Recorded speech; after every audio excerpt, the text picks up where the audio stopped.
Baik, Assalamualaikum warahmatullahi wabarakatuh. Perkenalkan, nama saya Mauliana Praitno. Pada kesempatan kali ini, saya akan mempresentasikan tentang tugas UAS pada mata kuliah penelitian psikologi yang kelompok kami yang beranggotakan saya sendiri Mauliana Praitno, kedua Roya Ninovianti, yang ketiga Aji Saiful Akbar. Pada kali ini saya akan mempresentasikan tentang bab 1 yaitu pendahuluan.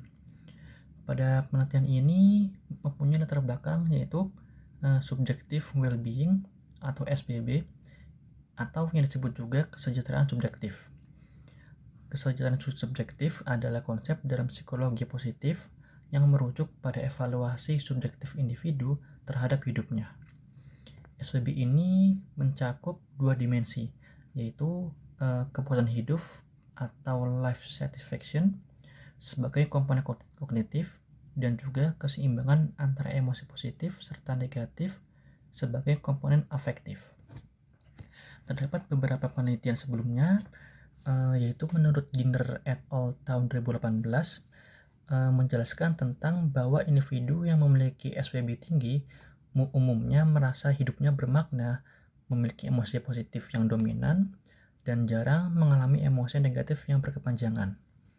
Dan salah satu tonggak penting pada perkembangan ini adalah publikasi seminar dari Dinner tahun 1984 yang memperkenalkan kerangka konseptual SBB sebagai suatu konstruk psikologis yang mencakup penilaian kognitif atas kehidupan atau life satisfaction dan juga reaktif afektif terhadap pengalaman sehari-hari atau positif and negative affect.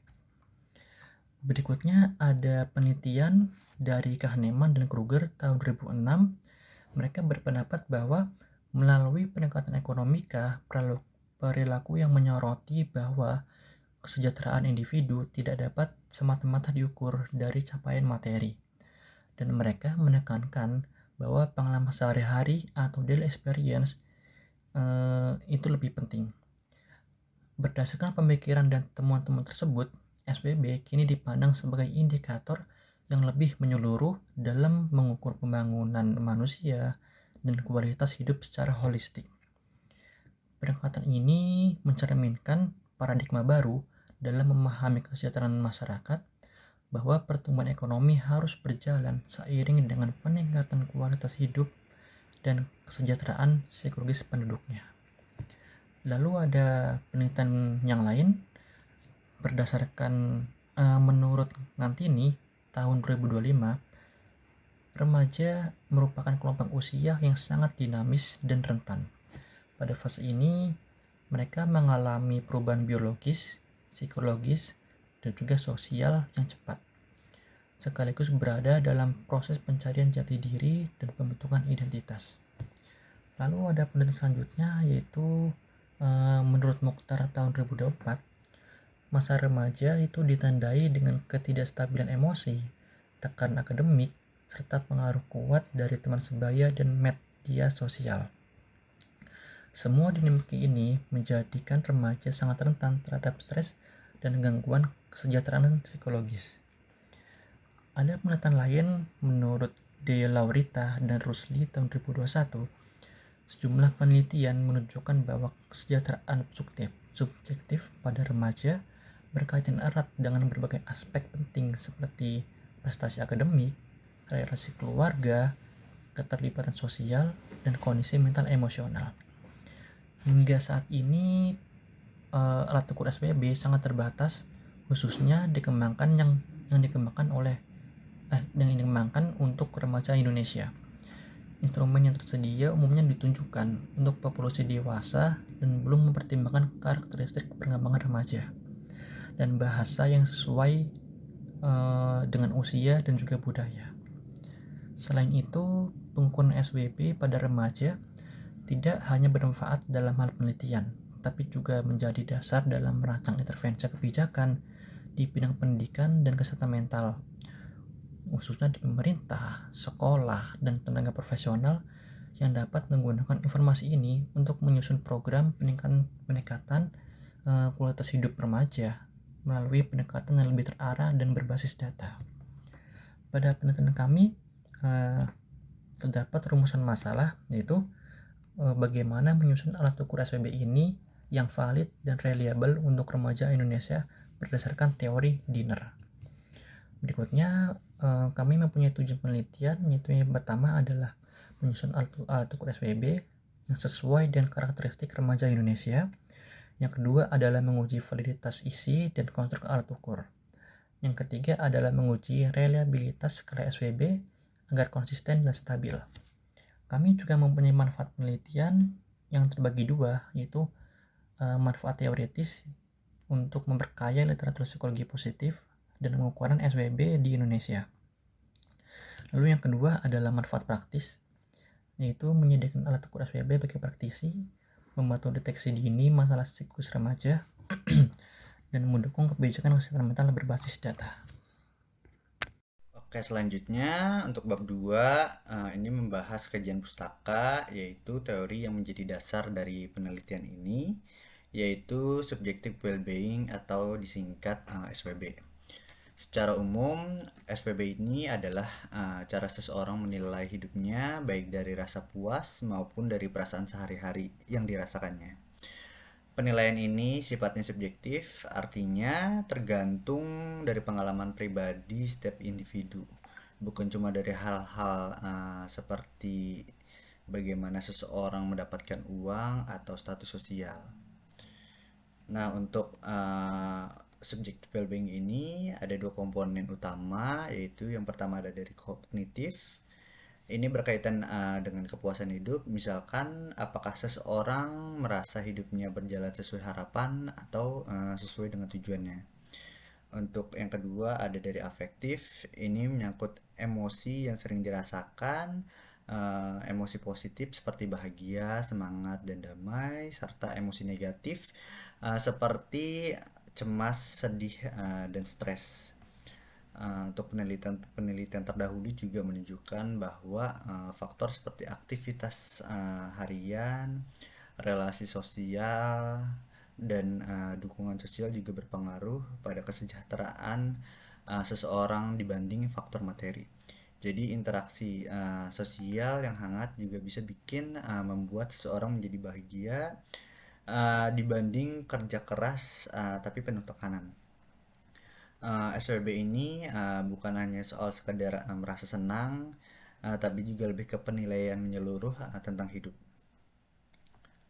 Selanjutnya untuk bab 3 ini membahas bagaimana proses penelitian ini dilakukan dari awal sampai akhir. Pada penelitian ini pakai pendekatan kuantitatif dengan jenisnya adalah research and development. Tujuannya adalah untuk menyusun alat ukur subjective well-being yang dipakai khusus untuk remaja di Indonesia. Jadi bukan cuma ngukur tapi juga ngembangin skala yang valid dan bisa dipercaya. Untuk populasinya dalam penelitian ini adalah remaja berusia 13-18 tahun yang masih sekolah di SMP atau SMA. Teknik pengambilan sampingnya yang dipakai adalah purposive sampling, yang artinya responden dipilih berdasarkan kriteria tertentu. Misalkan aktif sebagai pelajar dan bersedia menjadi responden. Untuk pengumpulan datanya dilakukan dengan dua cara. Yang pertama offline, seperti kuesioner dibagikan langsung ke sekolah, dan online melalui Gform yang disebar via grup atau media sosial. Dan kuesioner sendiri terdiri dari 30 item pernyataan yang dibuat berdasarkan dua komponen subjective well-being, yaitu kepuasan hidup dan afeksi yang berupa afek positif dan negatif. Semua pernyataan dijawab pakai skala Likert 4 poin dari tidak pernah sampai selalu. Untuk pernyataannya dibagi menjadi dua jenis, yaitu favorable, yang skornya langsung dari 1 sampai 4, dan unfavorable yang skornya dibalik dari hasilnya tetap objektif. Setelah skala selesai disusun, dilakukan tahap uji validitas dan reliabilitasnya. Untuk validitasnya pada penelitian ini yaitu dicek pakai korelasi item total dengan item dinyatakan valid apabila nilainya lebih dari 0,3. Untuk uji reliabilitasnya dihitung pakai Cronspert alpha yang apabila hasilnya menunjukkan angka 0,70, maka skala ini punya tingkat konsistensi yang cukup baik.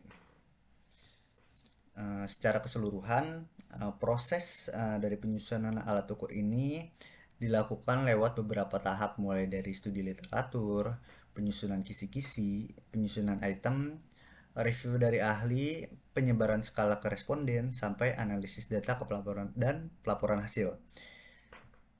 Jadi skala yang dikembangkan sudah melalui proses yang sistematif dan terbukti valid serta reliable untuk dipakai menilai kesejahteraan subjektif remaja di Indonesia. Di sini saya akan menjelaskan bab 4 dan bab 5. Pada bab 4, hasil dari penelitian ini menunjukkan bahwa skala subjektif well-being atau SWB yang dikembangkan telah melalui uji reliabilitas dan hasilnya memuaskan untuk digunakan pada remaja Indonesia. Uji validitas isi. Pada uji validitas isi ini diuji oleh ahli psikologi yang menilai apakah item dalam skala mewakili konstruk SWB dengan baik. Dari 30 item, sebagian besar tidak perlu direvisi, hanya beberapa yang disarankan perbaikan redaksional agar lebih mudah dipahami remaja. Hasilnya seluruh item dinyatakan layak. Lalu ada uji validitas item. Uji validitas item diuji menggunakan korelasi corrected item, total correlation pada 25 responden. Hasilnya, semua item memiliki nilai korelasi 0,334. Artinya, valid secara statistik dan dapat digunakan untuk mengukur SWB. Lalu selanjutnya ada uji reliabilitas. Reliabilitas skala diuji menggunakan Cronbach alpha. Nilai yang diperoleh adalah 0,76, yang berarti berada pada kategori cukup atau acceptable. Artinya, item dalam skala ini konsisten dalam mengukur konstruk SWB. Lalu selanjutnya ada pembahasan. Namun secara umum, seluruh item telah mewakili konstruk subjektif well-being yang mencakup kepuasan hidup, afek positif dan afek negatif. Validitas dan reliabilitas yang baik menunjukkan bahwa alat ukur ini dapat diandalkan. Tidak ada item yang perlu dihapus. Dengan demikian, skala ini sesuai digunakan untuk asesmen SWB remaja di Indonesia. Lalu di sini ada kekurangan dari penelitian. Pertama, kekurangannya jumlah responden ini diuji dalam uji coba masih terbatas, yaitu 35 orang. Hal ini dapat mempengaruhi generalisasi hasil ke populasi remaja yang luas. Kedua, penggunaan metode pengumpulan data secara daring dan luring belum dikontrol ketat terkait kondisi saat pengisian yang bisa berdampak pada kejujuran responden. Ketiga, ada penelitian ini hanya menggunakan metode kuantitatif sehingga tidak menangkap aspek pengalaman subjektif remaja secara lebih mendalam. Saran untuk penelitian selanjutnya, dilakukan uji coba pada populasi remaja yang lebih luas. Lalu lengkapi metode triangulasi seperti wawancara atau observasi agar hasilnya lebih komprehensif. Lalu dapat mempertimbangkan perubahan dinamika remaja yang cepat sehingga perlu revisi rutin terhadap bahasa dan konteks item dalam skala. Dengan saran-saran ini diharapkan skala subjective well-being yang telah dikembangkan dapat menjadi alat ukur yang lebih kuat, adaptif, dan bermanfaat dalam bidang pendidikan maupun layanan kesehatan mental remaja. Kesimpulan, skala subjective well-being yang disusun dalam penelitian ini terbukti valid dan reliable.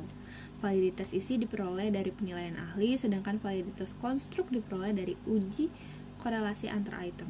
Reliabilitas skala menunjukkan konsistensi internal yang baik dengan nilai Cronbach alpha sebesar 0,736. Dengan demikian, skala ini layak digunakan untuk menilai kesejahteraan subjektif remaja Indonesia di usia 13-18 tahun. Sarannya yang tadi sudah kita dengar, skalanya diperbesar untuk populasi yang lebih luas dan penggunaan metode tambahan, wawancara, dan observasi. Diharapkan skala ini dapat digunakan oleh tenaga psikologi, guru, atau konselor sebagai alat deteksi dini serta dasar intervensi untuk meningkatkan kesejahteraan remaja. Sekian dari kelompok kami.